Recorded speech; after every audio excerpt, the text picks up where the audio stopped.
حدثنا إسحاق بن إبراهيم أخبرنا روح بن عبادة حدثنا ابن جريج قال أخبرني زياد أن ثابتا أخبره وهو مولى عبد الرحمن بن زيد عن أبي هريرة رضي الله عنه عن رسول الله صلى الله عليه وسلم أنه قال يسلم الراكب على الماشي والماشي على القاعد والقليل على الكثير.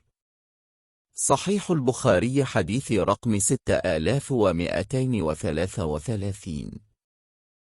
हमसे इसहाक बिन इब्राहिम ने बयान किया, उन्होंने कहा हमको रू बिन अबादे ने खबर दी, उन्होंने कहा हमसे इब्न जर्ज ने बयान किया, उन्होंने कहा कि मुझे जियाद ने खबर दी, उन्हें साबित ने खबर दी जो अब्दुर्रहमान बिन जैद के ग़ुलाम है, और उन्हें अबू हुरैरा रज़ी अल्लाह अन्हु ने खबर दी कि रसूल अल्लाह सल्लल्लाहु अलैहि वसल्लम ने फरमाया, सवार पैदल चलने वाले को सलाम करे, पैदल चलने वाला बैठे हुए शख्स को और छोटी जमात पहले बड़ी जमात को सलाम करे।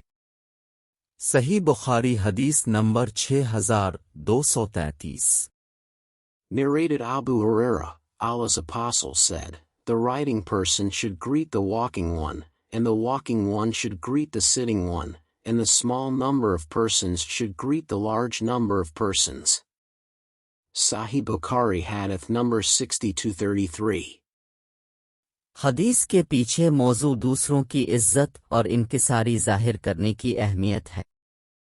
हदीस में आया है कि सवार पैदल को सलाम करे, पैदल बैठने वाले को सलाम करे और कम तादाद वाले ज़्यादा लोगों को सलाम करे।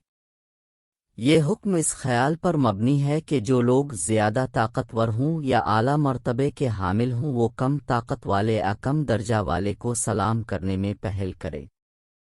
ये हदीस हमें सिखाती है कि हमें हमेशा दूसरों का एहतराम करना चाहिए, चाहे उनकी उम्र, समाजी हैसियत, लोगों की तादाद कुछ भी हो। हमें सबसे पहले दूसरों को सलाम करना चाहिए, खा वो हमसे छोटे हों या समाजी हैसियत के। ये ज़ाहिर करता है कि हम आजिज़ हैं और हम दूसरे शख्स की मौजूदगी की कदर करते हैं। दूसरों को सलाम करना एक सादा अमल है, लेकिन ये दूसरों पर बड़ा असर डाल सकता है। ये उन्हें खुश आमदीद, एहतराम और तारीफ का एहसास दिला सकता है। इससे ताल्लुकात उस्तवार करने और बरादरी का एहसास पैदा करने में भी मदद मिल सकती है। इस हदीस का मौजू इस्लामी सलाम अस्सलाम अलैकुम में भी झलकता है।